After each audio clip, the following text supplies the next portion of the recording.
Hello, good morning guys. Hinihintay ko na akala ko tapos na yung bagyo. Di pa pala daw naglalanding yung bagyo. Kakainis, may bagyo pa. Magkapi tayo guys, kapi-kapi lang. Labis pa rin yung kape dito sa Pilipinas, no? Kasi doon um, kape lang at saka sugar. Dito may cream kompleto. Doon hahanapin mo pa ang Nedo bago ka maka-complete 3-in-1 coffee. At minsan ang Nedo hindi mo makita sa supermarket. Makikita mo sa Asian shop pero mahirap siyang hagilapin. Kaya labis pa rin ang coffee guys. Coffee Philippines 3-in-1 coffee is the best. Yeah. Grabe, nagko-commercial ako. Nagko-commercial ako ng walang talent fee, di ba? Ayun lang guys. Good morning sa inyong lahat. Be ready sa storm kasi more strong daw. Kaya hindi ko alam kung ipapagapas ko tong puno na to. Nakakatakot yun yung kamansili malapit sa amin. Ayun yung natatakot ako kasi baka bumagsak. Ayun.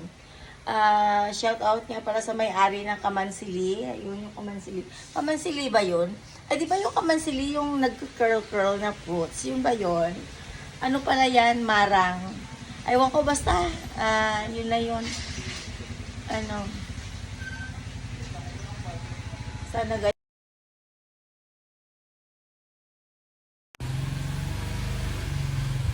Nawala. Nag-emergency na naman. Emergency signal na naman siya. O siya guys, mag-iingat tayong lahat. Kasi ang strong ng tignan mo pa lang yan nguso pa lang yan ng bagyo. Nguso wala na bagyo yan guys. Mararamdaman mo ang lakas-lakas, di ba?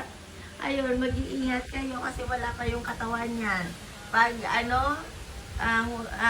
pag yan, dumating dito, lalo na yung sungay ng bagyo, lagot na tayong lahat. Pinagluloko ko tayo guys kasi takot din ako sa bagyo. Signal number 3 nga nakikita ko na kung paano lumipad-lipad yung yero, di ba? Yan pa kaya na signal number 4.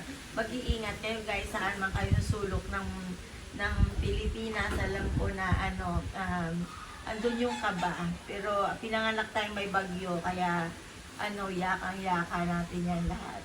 Ayun. Ingat lang and keep praying. Okay? God bless. Bye.